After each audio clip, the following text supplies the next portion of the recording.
Catequizandis Rudibus, o seu programa de catequese para iniciantes, com Frei Bruno, da Ordem de Santo Agostinho.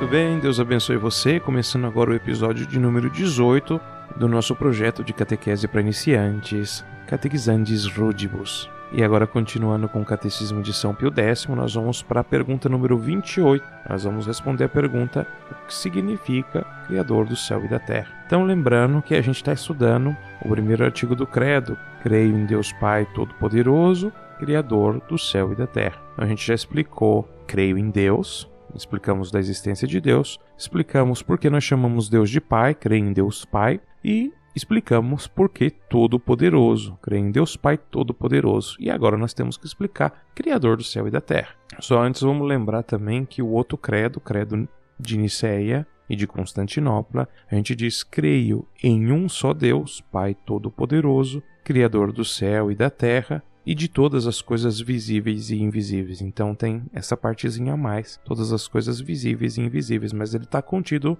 na primeira, é só uma pequena explicação para evitar ainda mais, ou deixar ainda mais evidente, evitar confusões e deixar ainda mais evidente que quando a gente fala céu e terra, a gente está contemplando todas as coisas visíveis, mas também todas as coisas invisíveis que foram criadas. Vamos falar um pouquinho mais sobre isso. Primeiro eu vou dar a resposta que tem lá no Catecismo, que é uma resposta simples e objetiva e verdadeira, e aí a gente vai acrescentando. Então, a resposta da pergunta número 28, o que significa Criador do céu e da terra? A resposta é: criar significa fazer algo do nada. Portanto, quando alguém diz Deus Criador do céu e da terra, é porque ele do nada fez o céu e a terra, e todas as coisas que no céu e na terra se contêm, ou seja, todo o universo. Então, no fim, é isso que significa. Dizer que Deus é Criador do céu e da terra significa dizer que do nada ele criou todo o universo. Se você abrir a Bíblia lá no Gênesis, o capítulo 1 e o versículo 1 já começa dizendo assim: no princípio,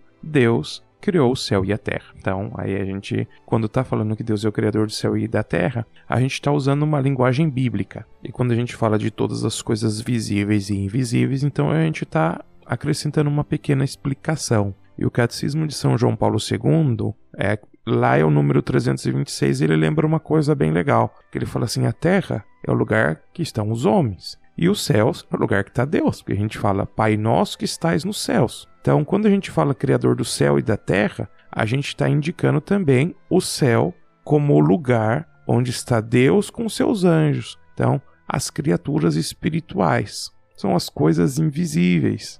Ou seja, escondidinho nessa frase também está que a gente professa a nossa fé na existência das criaturas invisíveis, das criaturas celestiais, dos anjos também. Depois a gente vai ter oportunidade de entrar nos detalhes, né, do que é que está no céu, o que é que está na terra. Dá tempo ainda nesse episódio da gente responder a pergunta de número 29, né? A pergunta é: o mundo ele foi criado somente pelo Pai? Ou seja, a gente já aprendeu sobre a Santíssima Trindade, e aí a gente usa muito essa expressão, o Pai Criador. Se alguém tem alguma familiaridade com alguma coisa de ensinamento da Igreja a esse respeito, talvez se lembre dessa pequena divisão de funções, como o Pai é o Criador e o Filho é o Redentor. E o Espírito é o santificador, aquele que santifica. Vamos ver a resposta que tem aqui no Catecismo. Resposta da pergunta número 29. O mundo foi criado somente pelo Pai? A resposta é: o mundo foi criado igualmente por todas as três pessoas divinas. Porque tudo que uma pessoa divina faz em relação às criaturas, o faz com um só e mesmo ato também as outras duas pessoas. Então, nesse sentido, não dá para a gente separar. E agora eu já aproveito que já dá para responder ainda a pergunta número 30, porque já é a continuação. Ela fala assim: por que então a criação é atribuída principalmente ao Pai? Por que a gente fala que é o Pai Criador? A resposta: a criação é atribuída principalmente ao Pai porque a criação é o resultado da onipotência divina. Lembra, a gente falou Todo-Poderoso? A onipotência divina, que é atribuída especialmente ao Pai, do mesmo modo que a gente atribui a sabedoria ao Filho, e do mesmo modo que a gente atribui a bondade ao Espírito Santo. Embora todas as três pessoas da Santíssima Trindade, elas têm a mesma onipotência, a mesma sabedoria, a mesma bondade. Então, sempre que a gente fala de uma ação de Deus em direção às criaturas, nós não podemos separar ou excluir as outras pessoas da Santíssima Trindade. Elas atuam sempre juntas. Quando a gente faz essas atribuições, nós estamos fazendo comparações, exemplificações. Só significa que nós estamos querendo elucidar alguma coisa naquele momento específico. E basta olharmos para as Sagradas Escrituras, olharmos para a Bíblia, que a gente vai ver que é assim mesmo. Por exemplo, se a gente abrir lá o livro do Gênesis, a gente vai ver, no princípio, Deus criou o céu e a terra. Aí a gente fala, é o Pai Criador do céu e da terra. Aí depois a gente vê no Evangelho de João, no capítulo 1, no versículo 1, no princípio, a palavra estava com Deus, a palavra era Deus, e tudo foi feito por meio da palavra. E sem a palavra, nada daquilo que foi feito existiria.